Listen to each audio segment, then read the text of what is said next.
As a non-coach, I'm listening for things that I can use in my career as a teacher. Also, I do some volunteer counseling as a layperson in my church. So there are a lot of things that stood out. But I think in answer to your question, I told Matt this recently, Dave. Uh, I was particularly struck in Paul Wyman's episode toward the end. He talked about how he liked to share with maybe it's with his coaches, but he was referencing it more toward young people. And we have a 19-year-old and a 16-year-old. The 19-year-old's a boy, and the 16-year-old's a girl. And he mentioned about how he tries to encourage people to make sure they're finding a career that's a good fit for them. So that's fresh in my mind, thinking about that from his episode, because as parents, we have this, I think this stewardship, this responsibility to try and guide our precious children in the right direction. And even though he wasn't really speaking to parents, I took it that way because I'm eager for both of our kids to keep cultivating passions and also figure out during college, or as they're preparing for college, as they're in college, which passions do you pursue as a hobby and which passions do you pursue as an actual career.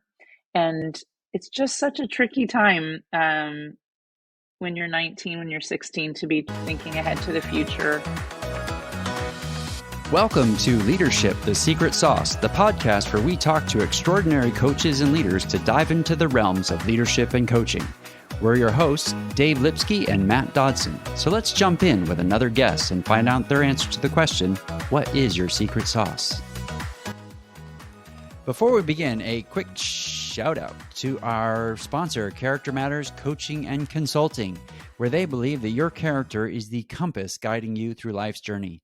Whether you're facing personal or professional challenges, they are dedicated to helping you discover and strengthen the core values that define who you are. Dave, what is this review episode all about? This episode is where we get to review and reflect on a season of podcasts. And to help us do that, we have the Chief Executive Officer of Character Matters, Allie. So let's give it up for Allie. Hello. Nice. So, Allie, for those of you who don't know, it's my wife, and we invited you in to actually kind of help us in just thinking about the seasons, season 2. So, do you want to take it away? Yes, thank you so much for having me. We listeners are so glad that this podcast exists to give coaches and the rest of us community, as well as a place to engage. And our hope is that this recap will perhaps give you some new tools for your toolbox. Thank you for listening today. I have the privilege of asking the two hosts some questions so that the listeners can hear from both of these excellent coaches today. And I'm going to start out with their signature question. I'll start out with Dave. Dave, what's your energy level today? No decimals, please. Just your straight energy level. Thank you for asking, Allie. My energy level's at an 8. And Matt, what about you? Yeah, 8. I feel so compelled to actually add a decimal, but I won't. And I feel like he copied me. That's probably true. Thanks for asking. I'd say my energy levels at about. Oh yeah, that's right. Hey, Allie, what's your energy level? My energy is probably at a 9. I'm feeling really good today. Right. What has you at a 9, Allie? Well, it's cold here in Texas. That's kind of invigorating. And it's Friday, and there's much fun to be had this weekend. Our daughter's in a basketball tournament, and so far they're 2 for 0. So Go Eagles. Yeah. That's awesome. Go Eagles. I'll be rooting. All right, here's my next question for you guys. And this is again one of your signature questions. This time I'll start with Matt. Again, this is so the listeners can get to know both of you guys a little bit better. Matt, when you're flying on an airplane and somebody asks you what you do for a living, what do you say? And as a bonus, remind us what you think your secret sauce is and when did you know it? Mm. Well, that's like a triple question. I don't know if that's really, can we do that anymore? Okay, here it is. I tell them I'm You can do it. a leadership coach, primarily focused on oil and gas, or even just sort of other sort of manufacturing type of leaders. And let's see, um, when I think about my secret sauce, now I have actually documented it as energy, because I feel like I bring a lot of energy, and future questions like, hey, let's think about this. A lot of focus You do. on what's next. And it's probably because I don't like to spend a lot of time focusing on the past. I like to think about the future. I think there's more promise there, and some of it I can't really change. So, as a coach, I like to help people think about something that they're not usually focused on. They're usually focused on the week, the last quarter, or whatever problem they had. So, I don't know. How about you, Dave? So yeah, you want all three questions? All Okay. three questions, Can I put a please. comma in between them? Okay. Yeah. So first question was it secret sauce? When I'm flying, introduce. Okay. Excellent. Yeah. And it's I don't fly as much as I used to, which is interesting because the thing I loved the most about traveling was actually talking to the people next to me on airplanes. So I'd always be interested and first I'd be trying to read like is that a person who wants to talk? Is that a person who doesn't want to talk? They put their headphones in right away. But if they ask me, I say I'm a coach and teacher. And then if they ask me what that is, I would explain. With coaching, I ask questions, and with teaching, um, it's interesting. I don't advise, but I think I facilitate discussion with teaching.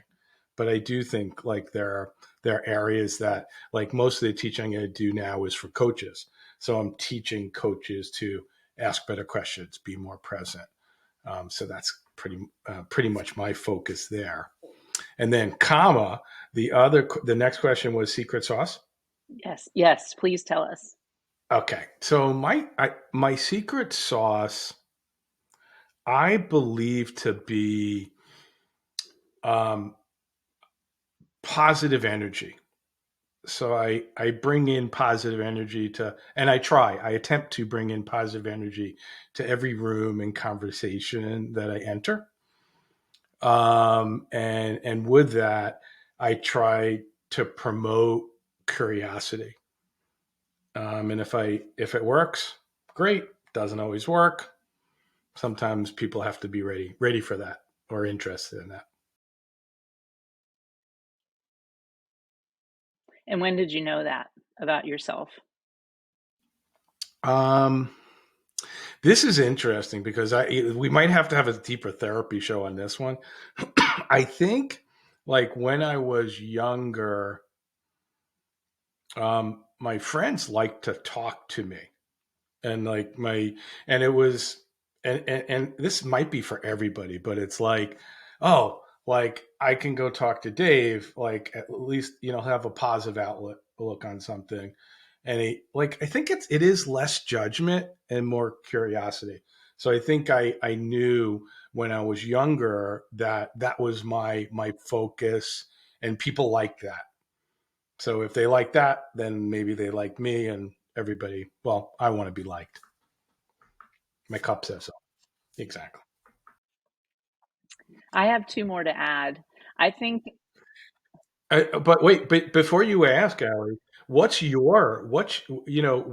your secret Dave, sauce? that's so nice of you to ask. I think I have three. My first one is savory. It's a Trader Joe's product, and it's called garlic aioli mustard sauce. No, this is in jest, but I thought it Man, would be fun to play a little prank on you guys. I have three special sauces from Trader Joe's, so this is kind of a product endorsement today. In seriousness, you need the aioli garlic mustard sauce from Trader Joe's. It takes every sandwich from bland to scrumptious. My second secret sauce is chimichurri sauce from These are Trader Joe's actual also. sauces. I know, and this sauce is fantastic with grilled fish, grilled meat. It has garlic. It's out of this world, and it's as a chef myself, it takes too long to make it. It's a wonderful store-made product. The last item is sweet for all of you sweet lovers. This is the only way to do cranberry sauce. Third product from Trader Joe's. It's a cranberry orange relish sauce. I like a raw relish rather than a cooked relish at Thanksgiving time.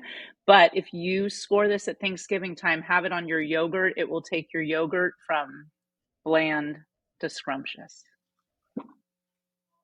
Voila. Those are my three secret sauces. I like the sauces, and I'm wondering is do you take that with you for conversations? Do you have like those three different? Well, a lot of friends know that I'm an unofficial Trader Joe's queen, and so we've been shopping there for 25 years plus, and there's a lot of good items there. When I'm not the CHO, maybe someday I'll be a Trader Joe's employee. We'll see.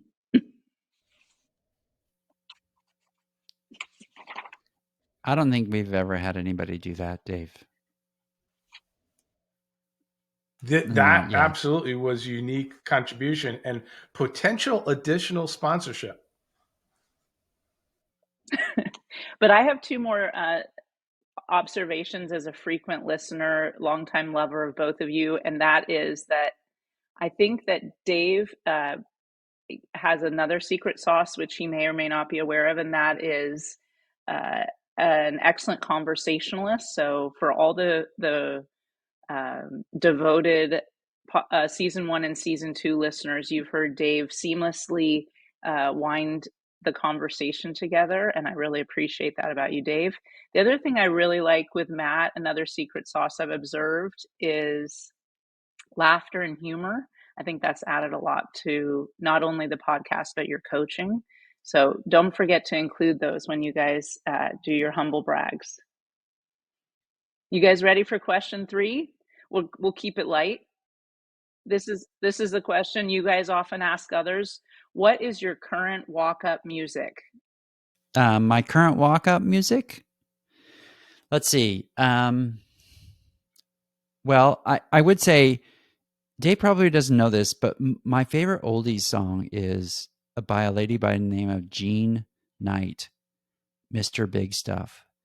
And that I think actually, as I sort of go a little retro, that is my walk-up music. Dave, what about you? Yeah, tell us.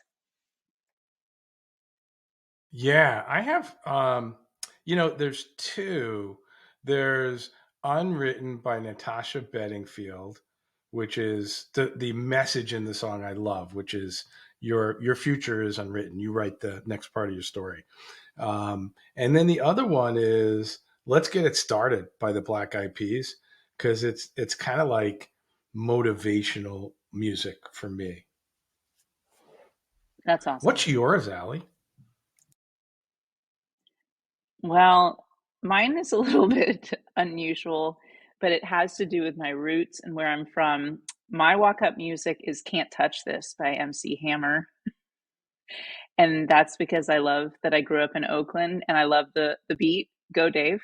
And I always smile when that song comes on. Okay.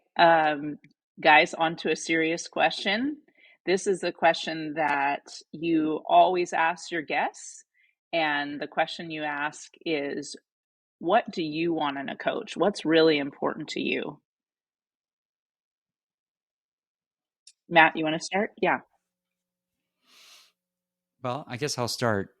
Yeah, sure. Yeah. Um, I think uh, since I have a coach right now, I think the thing that is most important to me is that the coach be willing to challenge me in a way that I can hear it. So, and if he can connect a dot in some way, shape, or form with what I've said in the past, that's even better. Like I find that to be an even better quality. So, Dave, what about you? What are the qualities that you are really important to you in a coach? Say it again. The qualities that are important to me Important to you in a coach, in a coach. when you're being coached. Yeah, Hmm. I think I do need a coach that will call me on my delusions, or actually I should say it differently. Will help me question my beliefs and question like some of my assumptions. I like that, and then I do want a coach that will help me hold myself accountable to what I choose to do. Oh no, I want a coach that brings multiple sauces, Oh, preferably actual products from Trader Joe's. preferably, Yeah. yeah. multiple sauces. Well, what I was going to say is that it was a true pleasure to hear all of the guests on season two. I really enjoyed the variety of people um, from different backgrounds, different ages, different careers. Um, there are a few questions that I came up with inspired by a few of the guests. And the first one was inspired by Corinne's episode. And she had a challenge, and her challenge was to choose your hard, if you remember her saying that. And so, if you could think of what choosing your hard means for 2025, what's your answer when you hear that? Uh, well, Dave, you want to actually start with that one? What's your heart for 25? Sure. Improve my internet connection, and then um, I think I have when you asked this, a few things came to mind. One is my heart is say less, mean more. Hmm. Like say less, mean more. As in I think more silence, more listening. So I'll start with that, and then I'll let Matt go, and we'll try to uh, address my first hard, which is improving my internet connection. Okay. You know what? I actually, I think for me, I think even just as a small business owner or as a new business owner from just being in on my own for a year after retiring, um, I think it's actually hard to trust the process for, like the work will be there and the work is valuable to the client. Like, it, I think also the other thing is to trust that they will actually, the client will actually tell you where they want to go and what they're actually getting value out of. I had it just recently where somebody actually, a guy I've been coaching almost 7 months. We're just finishing. We just had our last session. And all of a sudden he said, I just want you to know this is how I've changed. And this is what I told my boss. And this is what she recognized was changing in me as a leader. And I think that that's like, um, I don't know whether I didn't have it in my previous work or I wasn't asking for it or searching for it, and maybe I wasn't listening for it is probably. So I, I think it's really kind of listening for the shift that the client has made. That's my choose my heart. And why would you say that's hard though? I think it's because it's slowing down long enough to really pay attention to how they're seeing themselves change. Dave, how's the internet connection hard number one going? Are you ready to give us your hard number two? Yeah, no, I've on the first one, it's going to remain hard for this session on the internet connection. On the number two, in terms of the saying less, meaning more, of just being able to listen more in conversations and not always like uh, address anxiety with more words. Okay, well, let's have a little bit of fun for a minute, and we will make the next question a little lighter. I was very inspired by Io's episode. What a positive attitude that guy brings. That was such an enjoyable episode to listen to. And one of the things that we had the treat of hearing were some of the items that are in his office, and we got to get a picture of Io in terms of his Black Panther and some other fun things behind him. So I was wondering if you guys could please choose 3 items in your office to share with us so that we can get to know you guys better. Maybe we'll start with Matt. You want to go first? Dave's looking for his things. Let's see. Okay, so I have some pictures. You might have to grab them and show us, or just tell us. Yeah, I think just right behind me is a painting from John Singer Sargent. He's my favorite American impressionist. And just above that is a pamphlet that I got from when you and I were in Milan in 2002. So at the that's opera, a long time ago. Yeah. And then that was a very special time, unique. I don't know whether how it really I think it gets to know me because I do appreciate cultures. I think that's probably I like John Singer Sargent because I'm a fan. I would love to be an artist. If I would choose that, I don't really spend my time doing that, but I can appreciate that. And then last thing in the top left, I have 3 little antique pictures that my mom left that I got from her house when she passed away. And antiques are a part of my sort of like what I like. Just on the other side is a secretary that my mom left me that I had as a kid, always looked at. It was in our dining room, and it just reminds me of her. And so, she certainly affected my life. I miss her. So thanks, Matt. Mm-hmm. Dave, let's hear from you. It's a great question. First of all, Allie, thank you for asking it.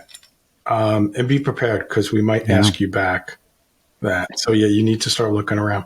So the first one is my dad's dog tags. And it's not only in my room, but it's in, I don't know if you can see that. He fought, he passed away a few years ago. I also miss him, Matt. His voice is in my head a lot. But the dog tags are for when he fought in Korea in 1951. And, it's like a full circle moment. When I went to Seoul, Korea, he told me to go look at a bridge with some bullet holes in it. And I was like, what? And then I went and I looked, and the bullet holes, he said, occurred when he landed at Incheon and he fought. It was just one of those things where I was like, I don't think I ever understood my dad as much as that moment. So that was deep for me. And then the other items, I think, on a lighter note, my drumstick collection up top. I don't know, like if you could see it, up there, drumstick collection, and then that little like range stick I got. But the drumsticks are from different. What's the restaurant where you? I forgot Cafe. the name of it. It's Hard Rock Cafe. Thank you, Matt. So traveling around, I've been lucky enough to travel around a little bit. And then actually the other one would be my Escher, Hands Drawing Hands, which there it says create yourself. And I think that's actually my life philosophy, create yourself, which is it's kind of like the unwritten song, right? Like you get a chance to create yourself every day. And if you can take that as a challenge, then it's good for you. And then the last thing I'll say is that this is the year of the snake. So we shed our skin and we become anew. So Do you have a snake? it's the year of the snake, and it's also the Oh, no, year I of know. my birth. So I am in the my understanding is Chinese zodiac. I am a snake sign. Yeah. Yeah, I'm a dragon. Very. Matt's a rat. You know what? You know what? The sauces you selected all make sense. Yeah. I'll share one item from behind me. I'm a part-time art teacher, and I teach grades 4 through 8.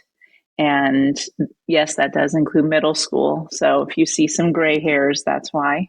And in seriousness, it's my pleasure, and it's one way that I've been able to recreate myself in this stage of life. And it's a true honor and joy to be able to do that. So this is a cardinal done in pastel. I didn't do it, but I purchased it from an artist who I admired. And we have a lot of cardinals in our backyard since we're here in the south of Texas. So we get to see the artwork every day and then also the real thing, which is really fun. Yeah.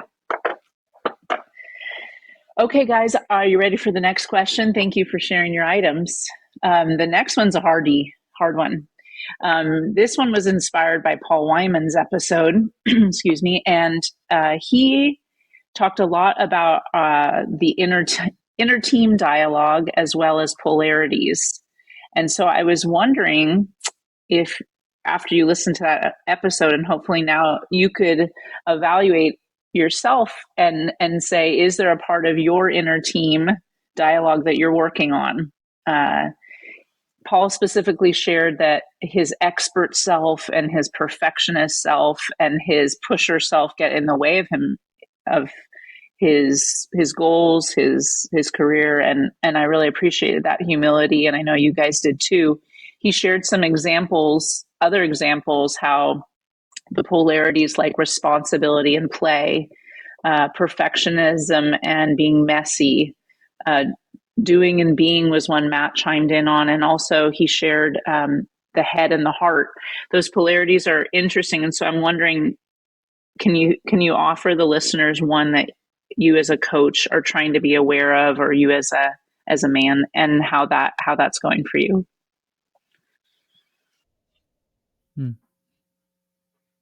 Dave, you want to go first?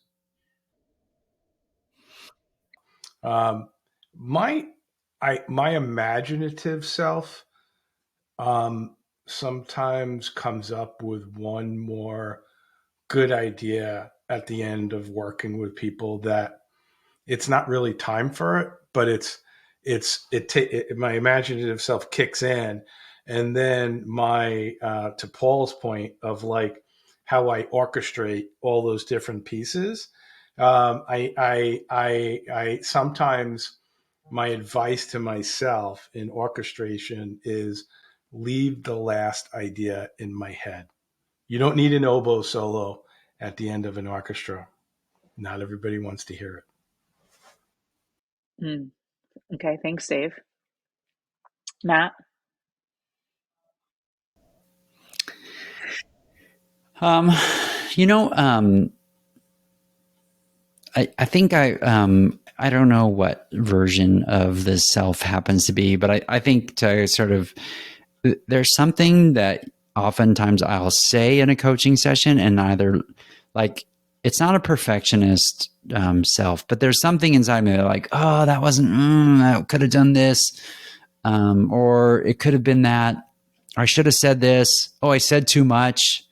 Like I've noticed that recently in my coaching, rather than kind of trusting the person to actually um, like make the meaning for themselves. And what I mean by that is, if we talked about something, and at the end of the session, I want to know, so what was your takeaway from our time? Then that process allows them to say, oh, well, this is actually what really meant something to me. This was actually rather than for me to go, oh, well, hey, did you like that discussion around why am I talking? Or, oh, hey, did you, like, because I thought it was actually, I may have, it's actually putting myself in the coachee's perspective, and really not, it's really about them. So I don't know what version of self that is. Maybe Paul can let me know. But yeah. So, Hmm. Well, that's a great lead in to one of the questions I was going to ask you, both of you guys, and whether it was Paul's book or a different book. Was there a resource that was recommended by one of the coaches that uh, you actually went out and purchased and maybe have even read, or is there something that is in your Amazon cart ready to purchase that you heard about and you're eager to dig into if you haven't yet? I'll start with you, Dave.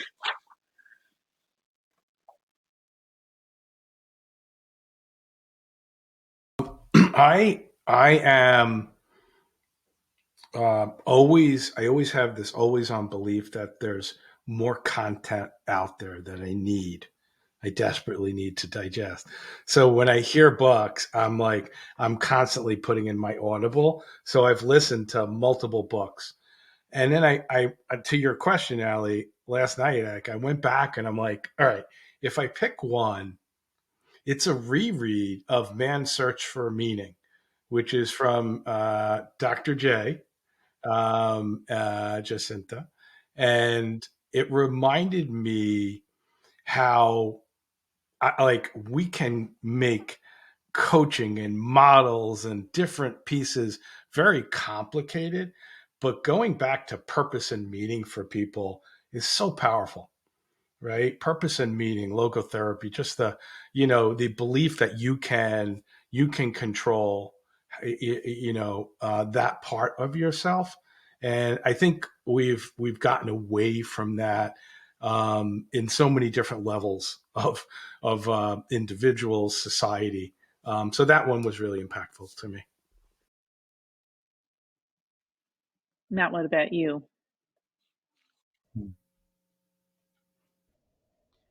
um, actually, the most recent, actually, I'm going to sort of give a little teaser. In season 3, there is somebody who recommended a resource, just an article by Ketz DeVries on the role of the coach, as sort of a, it's not a, I wouldn't say as a, what we get out of being the coach inside of the conversation.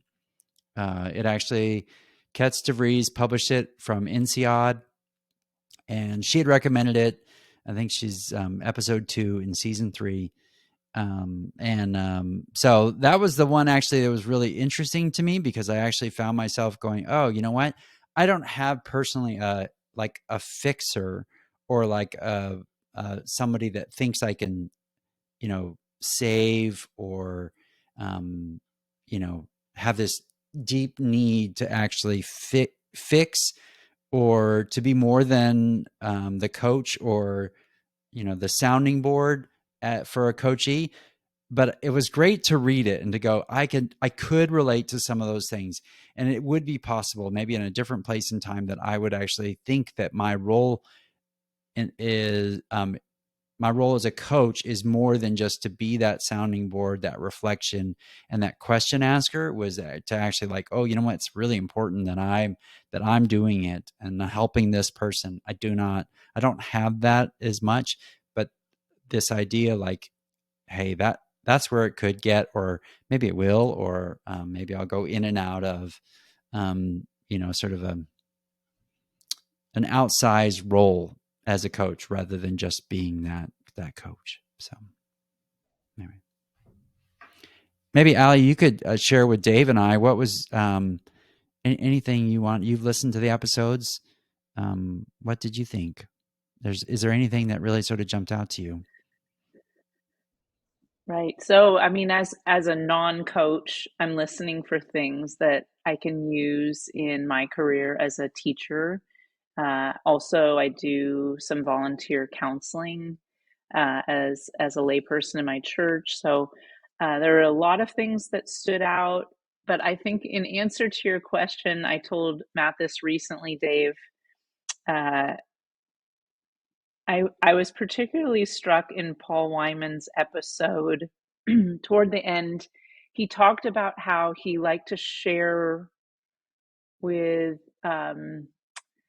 maybe it's with his coaches, but he was referencing it more toward young people. And we have a 19-year-old and a 16-year-old. The 19-year-old's a boy, and the 16-year-old's a girl. And he mentioned about how he tries to encourage people to make sure they're finding a career that's a good fit for them. So that's fresh in my mind, thinking about that from his episode, because as parents, we have this, I think this stewardship, this responsibility to try and guide our precious children in the right direction. And even though he wasn't really speaking to parents, I took it that way because I'm eager for both of our kids to keep cultivating passions and also figure out during college, or as they're preparing for college, as they're in college, which passions do you pursue as a hobby and which passions do you pursue as an actual career.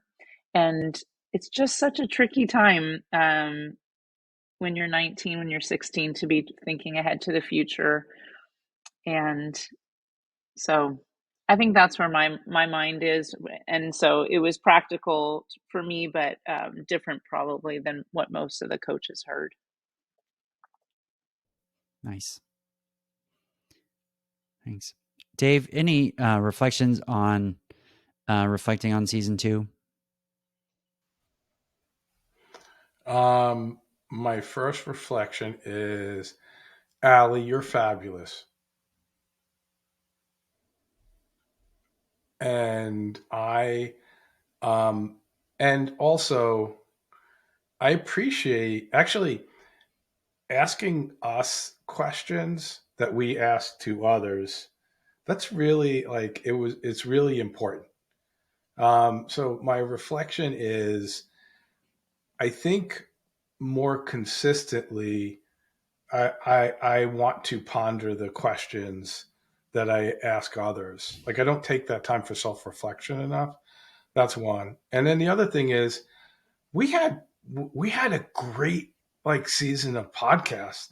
I re-listened to them all of them yesterday, and there's so many insights and so many interesting things from each episode.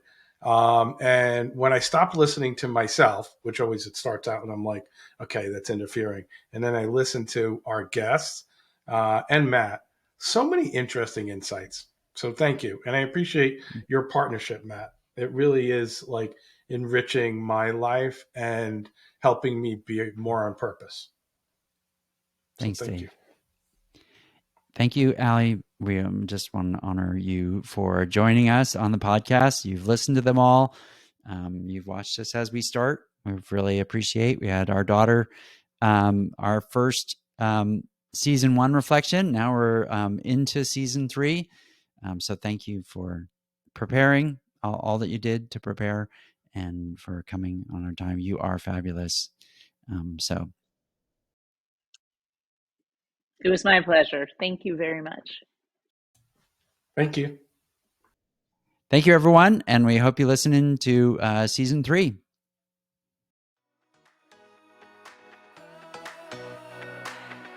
Thanks for listening. If you love this podcast, please share it with another coach or leader. Make sure you go to the show notes to get all the resources from today's episode.